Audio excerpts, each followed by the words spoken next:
저는 오늘 본문의 말씀을 통하여서 내 부모를 즐겁게 하라는 제목으로 함께 은혜를 나누고자 합니다. 오늘 말씀을 듣기 전에 여러분들에게 두 개의 동영상을 보내드리도록 하겠습니다. 이 두 개의 동영상을 보면서 우리가 아마 부모된 입장과 자식의 입장의 차이가 어디 있는가를 우리가 함께 느껴볼 수 있는 시간이 되시기를 바랍니다.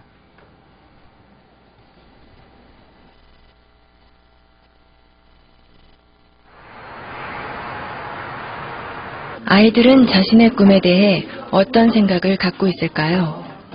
한 고등학교를 찾아가 청소년의 꿈을 스케치하다라는 주제로 의식조사 프로그램을 촬영하기로 했습니다. 안녕하세요. 수능 잘 봤어요? 다들 시선을 피하는데 오늘 얘기할 거에 대해서 조금 학생들이 생각하는 꿈은 과연 무엇일까요? 질문지를 갖고 왔어요.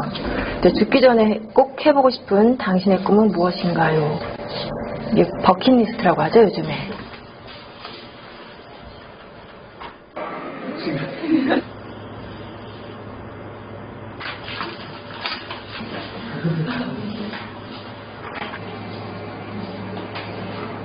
학교 운동장에 농사짓기? 이런 것도 있네요. 여기서 우리는 두 번째 질문을 해보았습니다. 앞으로 살 날이 1년밖에 남지 않았다면 당신의 꿈을 이루는 것과 5억 원이라는 돈을 선택하는 것 중에 어떤 걸 선택할 것 같아요? 꿈이요. 제 이름을 세상에 알리고 죽는 게 의미 있다고 생각합니다. 꿈을 이뤄서 5억보다 더 많은 돈을 벌면 돼요. 나 1년밖에 안 남았는데 끝까지 해야죠. 롤스로이스 타고 싶어요. 제가 먹고 싶은 치킨 먹고 튀기면서 살 거예요. 꿈은 사실 5억보다 더 큰 가치가 있다고 생각해요. 잠시만요.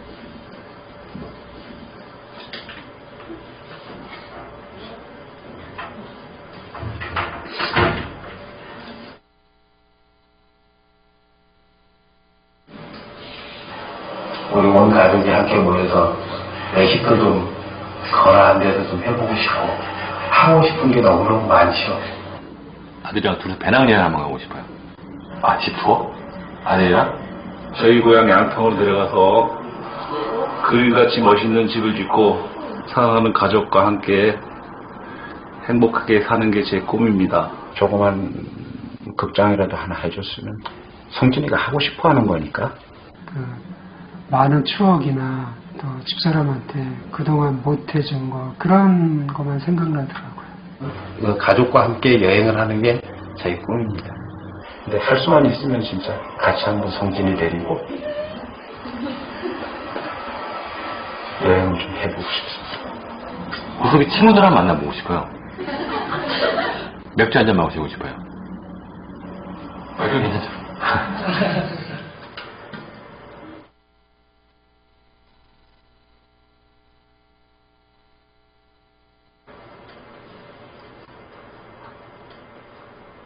그러니까 제가 하고 싶은 걸 포기하고 5억을 선택하느냐? 지금 같으면 5억을 선택하겠습니다. 결론적으로 돈을 선택해서 주는 게 좋겠죠, 뭐나? 그건 당연히 5억은 가족을 위해서 선택하겠죠. 그 아버님이 좀 장병에 돌아가셨거든요. 고통을 좀 많이 받, 금전적인 고통을 많이 받았어요, 식구들이. 제가 한번 아파 보니까 주변은 다 피해먹고 가족이 제일 중요하더라고요. 제가 앞으로 한번 일을 더 한다고 해서 현실적으로 5억을 벌어놓고 성진이한테 기여를 하고 간다는 보장이 있겠습니까? 5억을 선택하면 남겨진 가족들한테는 도움이 될 수 있으니까 저가 하고 싶은 일을 포기할 수 있죠. 그거는 대가로 한다면. 구체적인 얘기를 한다면 아들이 이제 뭐 자기가 생활하는데 뭐 사회생활하는데 기초자금이라도 뭐 될 수 있었으면 좋겠고. 뿐만 아니라 모든 부모들 똑같은 생각을 갖고 있을 것 같은데요. 그렇죠. 저는 아빠고 가장이니까. 아버지들의 꿈은 아이들의 꿈과는 조금 달랐습니다. 자신의 꿈보다 가족을 가장 먼저, 가장 많이 생각하는 가장이라는 이름의 아버지. 아빠, 사랑해요. 그 곁에 항상 함께하겠습니다. 사랑해요. 아빠 사랑해요. 아빠, 사랑해.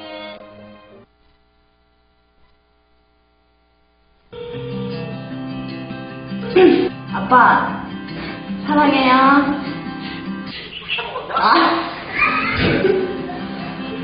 지금 사무실인데. 아빠,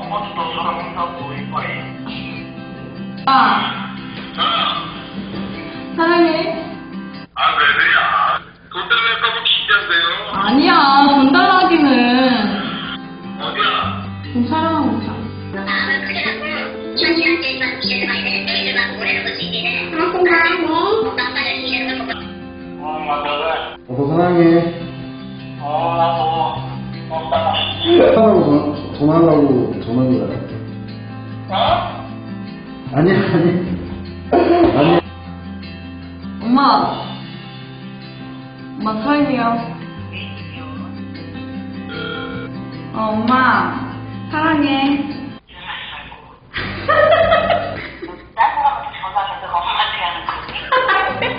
아니야, 그냥 엄마한테 사랑한다고 말하고 싶었어. 사랑해.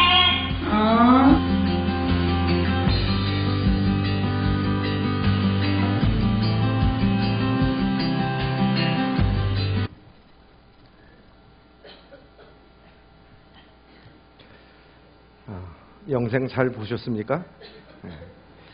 그 영상에 보면은 나는 아빠이고 부모이고 가장이니까 이런 말을 하게 됩니다. 자기의 꿈을 포기하고 5억을 선택한다는 것을 우리는 상황을 모르면 속물이라고 얘기할 수가 있겠지만 누가 그걸 속물이라고 말할 수가 있겠습니까? 부모가 자식을 위해서 물려줄 수 있는 것이 무엇인가? 그거 하나만을 생각하고 있는 부모의 입장에서는 자기 꿈 필요 없다는 거죠. 자녀들이 좀 더 잘 살고 안정적으로 산다고 하면 자기의 꿈은 언제든지 포기할 수 있다고 이렇게 말하고 있습니다. 우리 자녀들의 얘기도 여러분 틀린 말은 아니죠. 만일 자녀들이 꿈과 5억 가운데 뭘 선택하시겠습니까? 그랬을 때 나 5억이요. 이것도 정상 아니죠. 꿈이죠. 자녀들은 꿈을 향해서 달려갈 것입니다.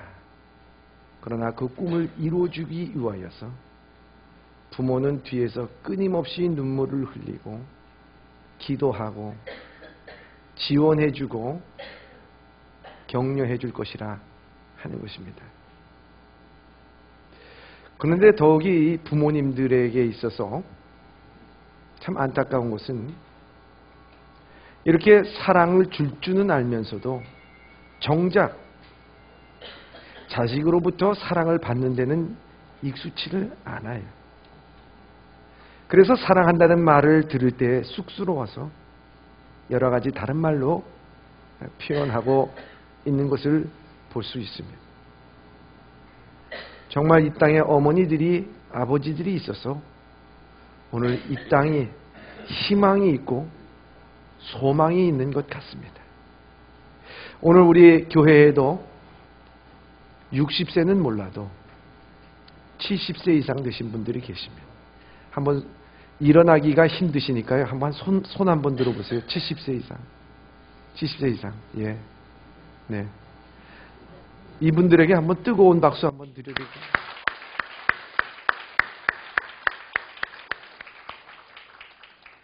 존경하고 사랑합니다. 아니, 존경받아야 마땅하고 사랑받아야 마땅한 존재입니다. 왜냐하면 그것은 인류의 도덕과 또 인류가 가르쳐주는 것보다도 오늘 성경에서 하나님께서 우리에게 가르쳐주는 효라고 하는 것이기 때문이라 하는 것입니다.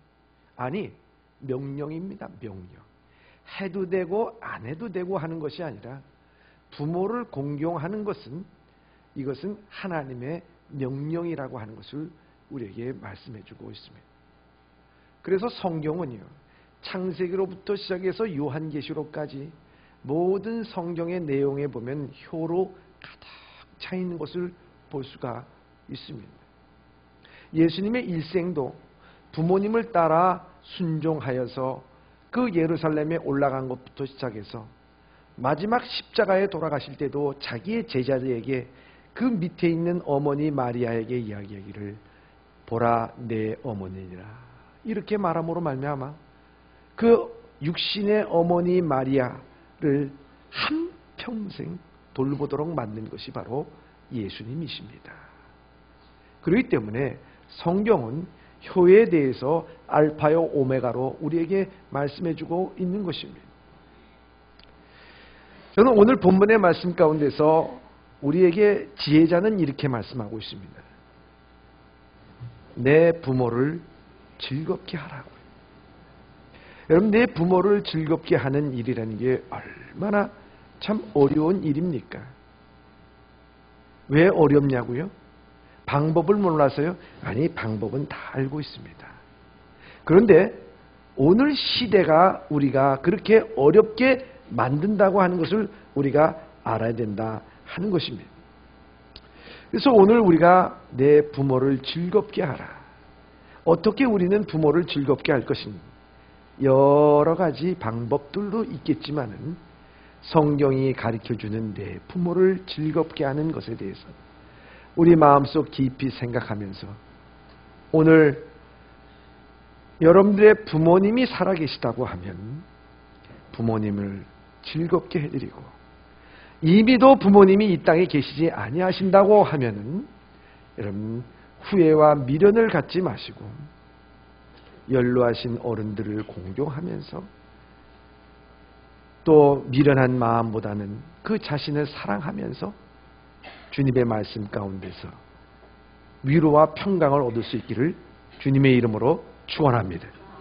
오늘 주신 말씀에 보면은 첫째 중요한 것이 부모를 잘 즐겁게 하는 일이 무엇인가? 어떻게 해야 되는가? 첫째입니다. 첫째, 다시 한번 첫째, 부모에게 청종해야 한다. 이렇게 말씀하고 있습니다. 22절의 말씀입니다. 시작. 너를 낳은 아비에게 청종하고 아멘. 너를 낳은 아비에게 청종하라. 잘 들으라는 거죠. 다시 말하면 순종하라는 말씀을 우리에게 해주고 있습니다. 예배소서 6장 1절에 보면 자녀들아 너희 부모를 주 안에서 순종하라. 이것이 옳으니라. 이렇게 말씀합니다. 이것이 옳다고 하는 것은 해도 되고 안 해도 되는 것이 아니라 효는 반드시 해야 되고 성도는 더욱 효를 해야 된다는 것을 우리에게 말씀하고 있습니다. 육신의 부모를 섬기지 못하는데 어떻게 보이지 아니하는 하나님을 섬길 수가 있겠는가 하는 것입니다. 부모에게 듣는 것이 바로 하나님 앞에 듣는 것입니다. 왜냐하면 예수님은 하나님의 사랑을 가르쳐주기 위해서 육신의 부모를 비유로 들 때가 참 많이 있었어요. 너희 육신의 부모도 자녀에게 좋은 곳으로 주기를 원하거든 하물며 하늘에 계신 아버지께서 너희에게 좋은 곳으로 주시지 않겠느냐 말씀하고 계십니다. 부모를 생각할 때마다 우리의 천지의 주제이신 여호와 하나님의 사랑을 깨닫게 해주는 것이죠. 하나님의 말씀을 청종한다는 것은 바로 부모의 말씀을 청종하는 것이요 부모의 말씀을 청종하는 것은 하나님의 말씀을 청종하는 것이다. 그런데 오늘 그것이 잘 되지 않습니다. 왜 그것이 잘 되지 않습니까? 시대가 그렇다고 성경은 우리에게 이렇게 말씀하고 있습니다. 디모데후서 3장 2절의 말씀입니다. 시작. 사람이 자기를 사랑하여 돈을 사랑하며 교만하며 비방하며 부모를 거역하며 감사하지 아니하며 거룩하지 아니하며 아멘. 말세지 말에 이런 고통이 따르리니 하면서 바울이 디모데에게 보낸 편지 가운데 이 말씀이 있습니다. 이 말씀을 보면 교만하여 비방하며 부모를 거역하며 여러분 부모를 거역한다는 것이 그때부터 지금까지 말세의 이런 고통의 특징 중에 하나라고 하는 것을 우리에게 말씀하고 있습니다. 자기 중심에 있는 거죠. 자기 자아의 이기주의적인 생각이 가득 차 있습니다. 자기 안중에 자기의 생각과 자기의 뜻과 자기의 즐거움밖에 없습니다. 그러니 부모에 대해서 생각하지 아니한다 하는 것입니다. 그런데 오늘 부모를 즐겁게 하는 것은 바로 부모에 대해서 청종하라고 우리에게 말씀하고 있습니다. 듣는 것입니다. 부모님이 이치에 맞지 않는 말을 한다 할지라도 예, 그렇지요. 예, 알겠습니다. 예라고 대답하는 거죠. 그 예라고 대답하는 것을 자녀가 보고 있습니다. 자녀가 나중에도 부모의 말을 할 때 예, 그렇게 하지요. 부모의 말에 예라고 대답하는 그 자녀손들이 차츰차츰 내려갈 때 그 자녀손들은 의인의 자손이 되는 것이고 정말 아름다운 가정이 되는 것 아니겠습니까? 아니요, 몰라요, 싫어요. 지금은 안 돼요. 여러분, 그런 가정에서 무엇이 되겠습니까? 부모의 말에 대해서 청종하라는 거예요. 순종해야 된다는 거죠. 오늘날 우리 효의 운동을 너무나도 잘 가리키고 있는 곳이 있는데요. 그곳이 어느 곳인가요? 저 가나안 농군학교라고 하는 곳에 김범일 장로님이십니다. 이 김범일 장로님은 그 아버지 김용기 장로님의 아들입니다. 그런데 그분도 맨 처음에 이 효에 대해서 그렇게 강조했던 사람은 아닙니다. 왜냐하면 그는 어려서부터 아버지를 따라서 황무지를 개간하고 새벽 4시부터 밤 11시까지 노동하고 맨날 꽁보리밥 먹고 고구마나 먹고 그러가서 살다 보니까 너무 지겨운 거예요.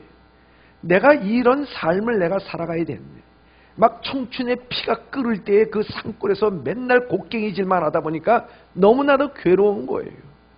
그래서 몸부림치고 산에 가서 소리도 지르고 막 그러다가 드디어 결심하고 가출하게 됩니다. 가출해서 그 도시로 나가가지고 살아가고 있습니다. 그런데 어느 날 아버지로부터 편지 한 장을 받게 됩니다. 그 한 통의 편지에 이렇게 써 있습니다. 사랑하는 아들아, 일본 사람들이 나를 꺾지 못했는데 내가 내 뜻을 꺾으려고 하느냐? 국가 민족을 위하여 일하려고 하는데 아들이 내가 이해하고 도와주지 못할 망정 염려가 되게 하려느냐? 교회 가서 설교하고 남을 가르쳐야 하는데 내 자식이 따르지 않으니 권위도 없고 가르칠 자격도 없구나. 나는 너를 사랑한다. 돌아와서 같이 가볍게 살자꾸나. 이 편지 내용이었어요. 이 편지 내용을 받고서 여전히 갈등합니다. 한쪽에서는 난 돌아가지 않는다. 난 죽어도 돌아가지 않는다. 다시는 그 지긋지긋한 곳에서 꽁보리밥 먹으면서 새벽부터 밤 늦게까지 곡괭이질만 하고 맨날 고구마만 먹고 난 그거 못한다.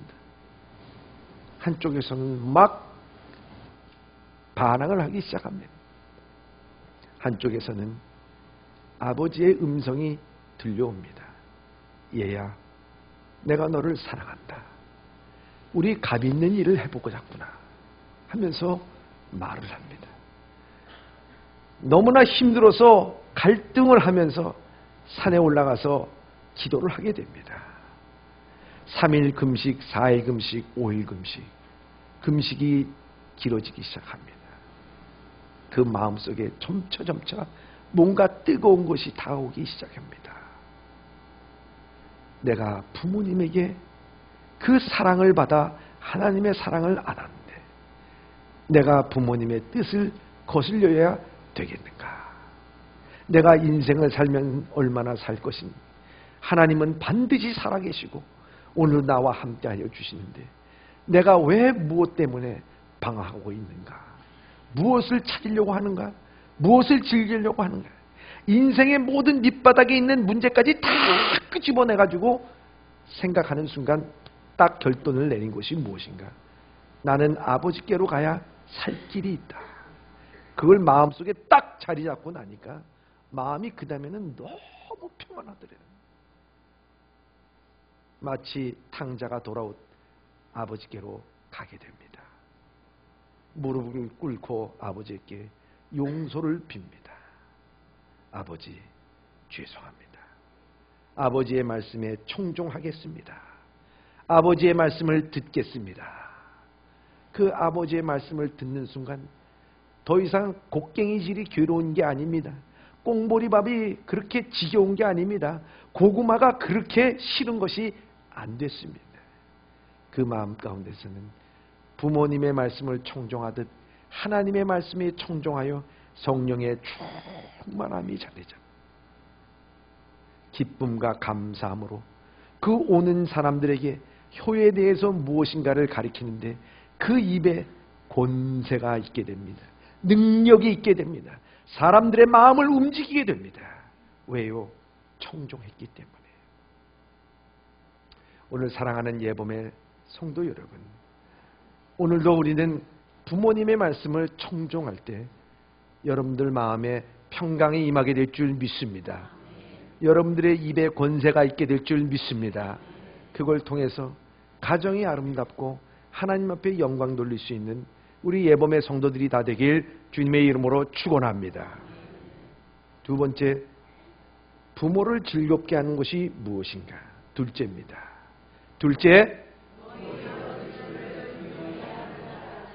노인 어르신을 존중해야 한다. 말씀하고 있습니다. 22절의 말씀입니다. 시작. 내 늙은 어미를 경히 여기지 말지니라. 아멘.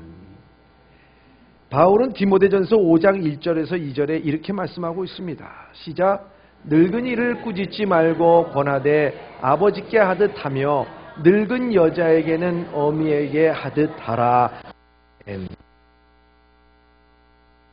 공경해야 된다 하는 것을 우리에게 말씀하고 있습니다. 나이가 들게 되면 힘이 빠지게 됩니다. 가지고 있던 물질도 다 자녀들에게 나눠주게 됩니다. 그리고 뭐 하나 제대로 할 수 있는 일들이 없습니다. 뒷방 늙은이로 물러앉게 되게 됩니다. 그랬을 때는 공경의 대상이 아니라 오히려 짐의 대상이 되는 경우가 있습니다. 이래서는 안 된다고 하는 것을 성경은 우리에게 말씀해 주고 있습니다. 나이가 들었습니까? 샌머리가 있습니까? 힘이 빠졌습니까? 공경해야 된다 우리에게 말하고 있습니다. 여러분들 나이가 들어보십시오. 왜 저렇게 행동하는가? 여러분들도 나이 들어보라고. 똑같이 돼. 예? 여러분들하고 시간 지나지 않으면 뭐 안 될 줄 아세요? 똑같이 된다고. 뭐 나이 많으신 분들에게 있어서 어머니 왜 그런 생각을 해요? 아, 어머니 왜 똑바로 안 하세요? 뭐 이렇게 하세요? 그때 속에서 불같이 일어나면서 너도 늙어봐 이. 그런 마음 똑같이 갖는 것 아니겠습니까? 예? 내가 사람들한테요. 참 젊어 보이십니다. 이런 얘기를 듣고 마음속에 기뻐하는 순간 그거 늙은 겁니다. 그리고 그거보다 더 늙은 것은 지퍼를 내렸는데 올리는 것을 잊어버렸습니다. 그런데 그거보다 더한 것은 지퍼를 내리는 것을 깜빡했습니다. 여러분 나이가 들면 그럴 수밖에 없는 거예요. 그러나 그 모든 것을 공경하라 이렇게 말씀하고 있습니다. 그 어르신들의 경륜과 지혜에 라고 우리에게 말씀하고 있습니다. 그래서 레위기서 19장 32절에 보면 너는 샌머리 앞에서 일어나 노인의 얼굴을 공경하라 이렇게 말씀하고 있습니다. 나이 많으신 분들에 대해서 우리는 생각 자체가 바뀌어야 된다 하는 것입니다. 공경하고 존중해야 된다 하는 것입니다. 그 공경과 존중을 받는 것이 내가 오늘날 살아가면서 가치 있는 인생이라고 느끼게 해드리는 것이 그것이 정말 기쁘게 해주는 하는 것입니다. 세 번째입니다. 셋째, 마음을 주어야 한다고 말씀하고 있습니다. 26절의 말씀입니다. 시작. 내 아들아 내 마음을 내게 주며 내 눈으로 내 길을 즐거워할지어다. 아멘. 여러분, 의식주만 해결해 준다고 해서 그것 절대로 효도가 아니라 이렇게 말합니다. 효도에는 4가지 효도가 있다 이렇게 말합니다. 첫 번째는 마음의 효, 두 번째는 정성의 효, 세 번째는 물질의 효, 네 번째는 삶의 효라고 말하고 있습니다. 그런데 참 중요한 것은 뭐냐? 모든 효의 뿌리는 마음의 효라는 거예요. 마음의 효, 마음을 주라. 얼마나 귀한 것인지 모릅니다. 이 마음을 준다는 것이 얼마나 귀한 것입니다. 에베소서 6장 1절에 보면은 이렇게 되어 있습니다.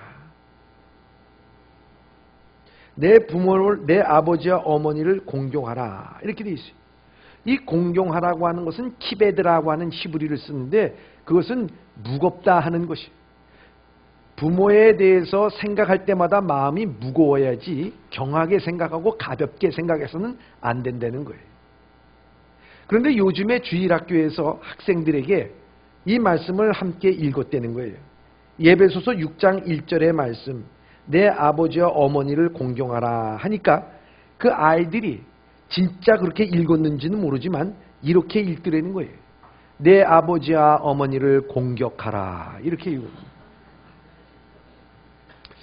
마음에 어떤 분노가 있는지는 모르겠습니다만은 그러나 부모를 존중하고 사랑하고 마음을 줘야 된다 하는 것입니다. 예? 우리나라의 조선시대의 왕 가운데서 부모의 사랑을 지극하게 표현한 왕이 있습니다. 그 왕이 영조입니다. 영조. 여러분, 그 영조라는 사람은 무술이 출신의 어머니가 어머니였습니다. 그래서 그 어머니가 돌아가셨을 때 숙빈 최씨 지체 문초라고 하는 것을 제공했습니다. 그래서 숙빈 최씨는 7살에 궁에 들어오게 됩니다. 그래서 궁에서 온갖 허드렛 일을 다 하게 하다가 자기가 모시고 있는 인형 왕후가 폐비가 되고 왕비의 생일상을 차려놓고 혼자 눈물 짓다가 숙종에게 이 승은을 입게 됩니다. 그래서 둘째 아들 영조가 태어나게 되고 영조가 임금이 되기 전 49세 나이로 눈을 감습니다. 무술이 출신의 어머니에게 바친 글이 공개가 되었습니다. 어머니에 대한 편지입니다. 구강이죠. 금은 자신을 왕을 가리킬 때 금이라고 얘기합니다. 금은 선빈 돌아가신 어머니죠. 어머니 영장에 밝게 고합니다.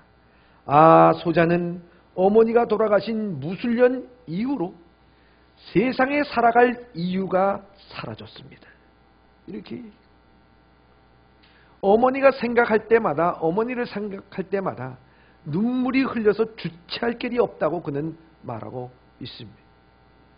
무술이 출신의 후궁 출신의 어머니이기 때문에 그 왕이 직접 제사를 드릴 수도 없습니다. 마음에 한이 있습니다. 아픔이 있습니다.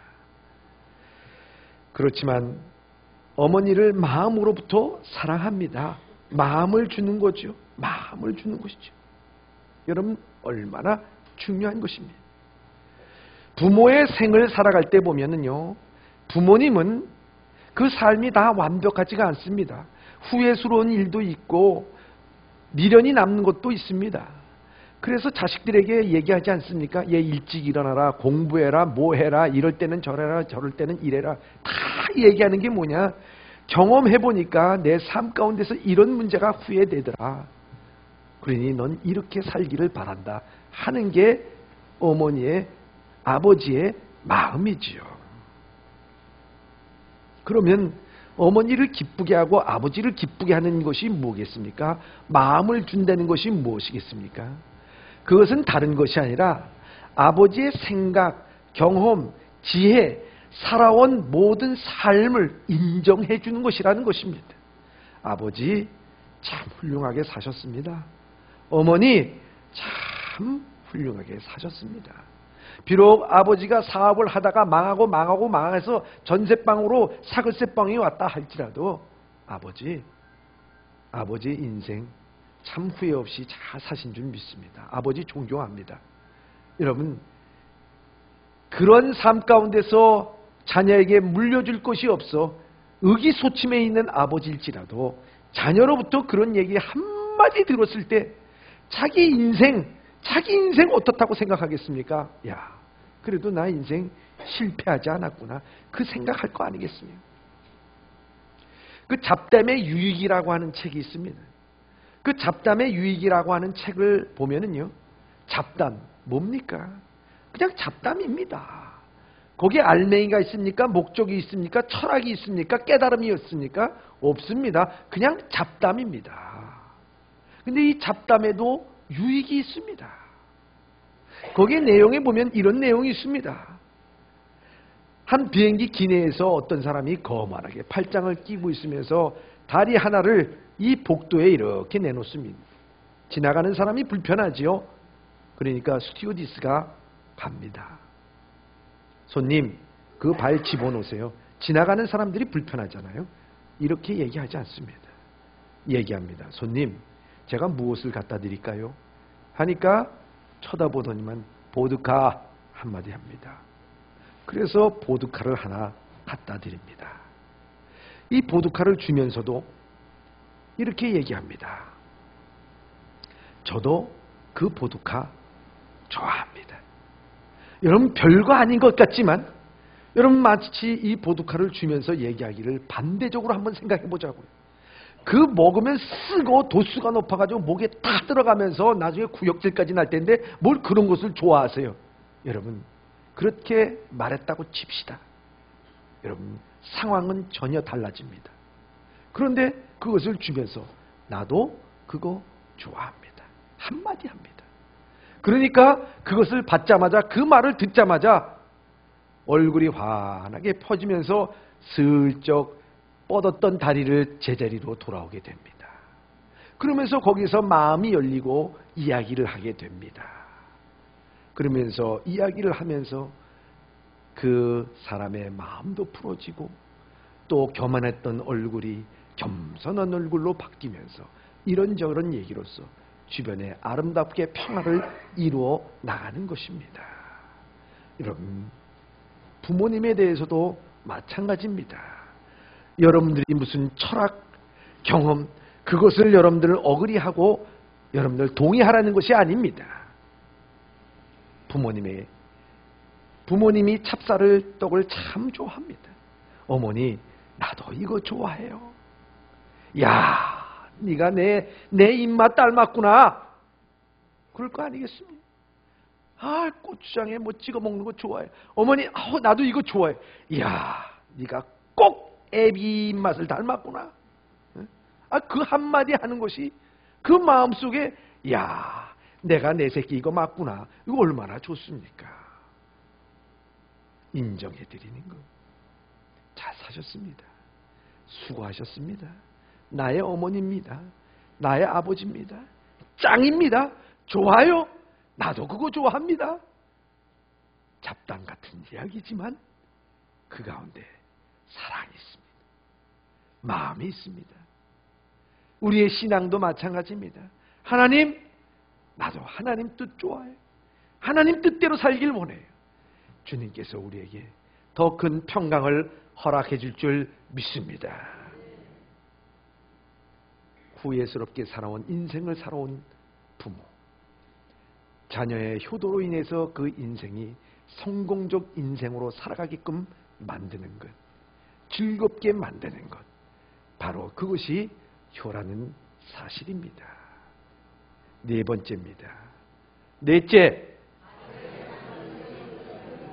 바르게 사는 것이 효도입니다. 24절의 말씀입니다. 시작. 의인은 아비를 크게 즐거워할 것이요 지혜로운 자식은 낳은 자를 그로 말미암아 즐거울 것이니라. 아멘. 효의 방법 가운데 네 번째 방법이 삶의 효라고 말씀을 드렸습니다. 바르게 살면서 효도하는 것을 의미하는 것입니다. 물론 여러분들이 생각하기에 부모가 즐거워하는 것은 입신양면하는 것을 좋은 것이라고 생각할 때가 있습니다.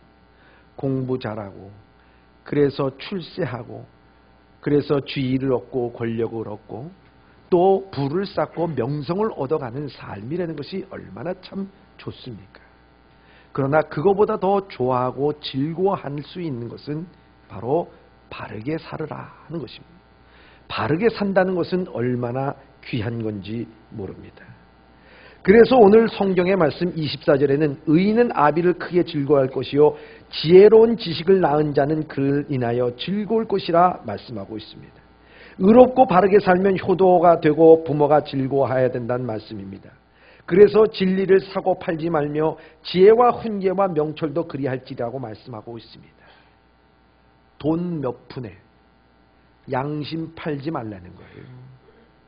여러분, 자녀가 잘 못 살아도 좋습니다. 그러나 어딜 가서라도 꿋꿋하고 떳떳하게 진리를 붙잡고 돈 몇 푼에 움직이지 않는 아들을 바라보면 얼마나 대견스럽겠는가 하는 것입니다. 입신양면보다도 더 중요한 말이 뭐냐면 입신대도라고 하는 말이 있습니다. 이게 예기예라고 하는 책에서 나와요. 이 예기라고 하는 책에서 보면 효의 세 가지를 논하는데 부모를 생각하고 힘들 줄 모르고 복양하는 것이 소효, 그리고 인의의 원리를 따라 사회 봉사하는 것이 중효, 그리고 나라와 민족을 위해서 모든 사람들에게 은혜를 깨닫게 해주는 것이 대효라고 얘기하며 여기서 가르치는 것이 뭐냐면 입신대도. 내가 출세하는 것도 중요하지만 큰 뜻을 따라서 살아가는 것이다. 이것을 우리에게 말해주고 있습니다. 그럼 지지난해에 너무나도 비극적인 일들이 있었습니다. 143명이 가습기로 인해서, 가습기 살충제로 인해서, 소독제로 인해서 죽었습니다. 지금도 거기에 영향을 받아 그 폐가 망가져가지고 평생을 고생하고 있는 사람들이 있습니다. 그런데 그 중독성과 그 위험성을 알면서도 서울대에 있는 모 교수가 그것을, 그 문제점을 조작하고 덮어버림으로 말미암아 수많은 사람들이 생을 달리했다고 하는 사실을 알 때 너무 가슴 아픈 것 아니겠습니까? 여러분, 그분은 어떻겠습니까? 부모가 그 자라날 때 똑똑하고 총명해서 얼마나 즐거워했을 거예요. 그리고 승승장구해서 서울대 국립대의 교수까지 됐다는 게 얼마나 자랑스럽겠어요. 얘기할 때마다 우리 아들이요 뭐 다 얘기할 겁니다. 그런데 웬걸이요, 의롭게 살지 못한 결과 그 가정뿐만 아니라 부모까지 우리 모두 사회 가운데서 아픔을 겪게 되지 않습니까? 오늘 진리를 위해서 돈 몇 푼으로 팔아버린 인생, 얼마나 나뿐만 아니라 무고한 생명이 희생을 당하는 아픔을 갖게 된다 하는 것입니다. 지금으로부터 한 100년 전의 일입니다. 정말 그 자녀들을 양육하는데 홀 어머니가 낮에는 양계장에 가서 일을 하고 밤에는 싹 빠진 일 해가지고 고생을 하면서 자녀를 공부시켰습니다. 자녀는 참으로 열심히 공부를 했습니다. 그 부모의 은혜를 잊지 않기 위해서 열심히 공부했어요. 마침내는 고등학교를 졸업하는데 대통령상을 받게 됐습니다. 졸업때가 됐습니다. 어머님이 졸업식장에 입고 갈 변변한 옷 하나가 없습니다. 자녀에게 얘기합니다. 얘야, 내가 내 졸업식에 가야 되는 것이 마땅하지만 또 가야 할 것이다. 그런데 내가 바쁜 일이 있어서 못 가더라도 양해를 해달라. 그때 자녀가 어머님 치마에 무릎 꿇고 이렇게 얘기합니다. 어머니, 제가 어머니가 없는 이 졸업장은 아무 의미가 없습니다. 어머니가 없는 졸업식은 저에게 있어서 아무것도 아닙니다. 어머니가 없는 이 대통령 표창장은 저에게 있어서 휴지 조각이나 다름이 없습니다. 어머니, 그러니 어머님이 계셔야 나의 모든 삶에 의미가 있습니다. 어머니 꼭 오시기 바랍니다.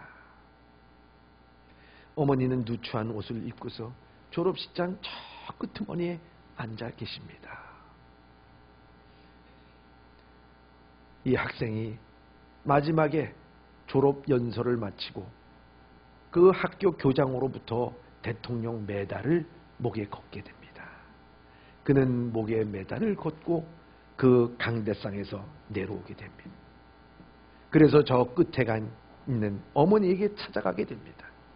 어머니가 누워있는데 거리에 무릎을 꿇고 어머니, 이건 어머니께서 걸어야 될 메달입니다. 이건 어머니께서 해야 될 메달입니다. 하고 어머니에게 걸어줍니다. 그리고 딱 10년이 흐른 후에 그는 미국 21대 대통령인 윌슨 대통령이 되고 맙니다. 그리고 그는 어머니의 사랑에 대한 뜨거운 불타는 사랑을 나만이 아니라 온 나라의 사람들이 그것을 알고 또 온 세계에 그걸 알리기 위하여서 국회의 동의를 얻어서 5월 둘째 주일 어버이날, 미국은 Mother's Day라고 얘기합니다. 그 어버이날을 제정하게 됩니다. 그래서 오늘날까지 이르게 됩니다. 의롭게 살려고 했던 한 사람, 그 사람으로 인해서 온 인류가 오늘도 어머니의 사랑을 기억하게 되는 것입니다. 사랑하는 예범의 성도 여러분, 오늘도 우리에게 어머니를 주심을 감사를 드립니다. 이 사랑으로 인해서 하나님의 사랑을 깨닫게 하여 주심도 감사를 드립니다. 오늘도 여러분들의 살아계신 어머니, 아니 돌아가신 우리 부모님이 계시다고 하면은 여러분 마음을 다하여서 우리가 함께 어른들을 공경하고 살아계신 부모님을 기쁘시게 하는 예범의 온 성도들이 다 되시길 주님의 이름으로 축원합니다. 마지막으로 예배소 6장 1절서부터 3절까지 함께 읽고 마치도록 하겠습니다. 시작. 자녀들아, 주 안에서 너희 부모에게 순종하라. 이것이 옳으니라. 내 아버지와 어머니를 공경하라. 이것은 약속 있는 첫 계명이니 이로써 내가 잘되고 땅에서 장수하리라. 아멘. 기도하겠습니다.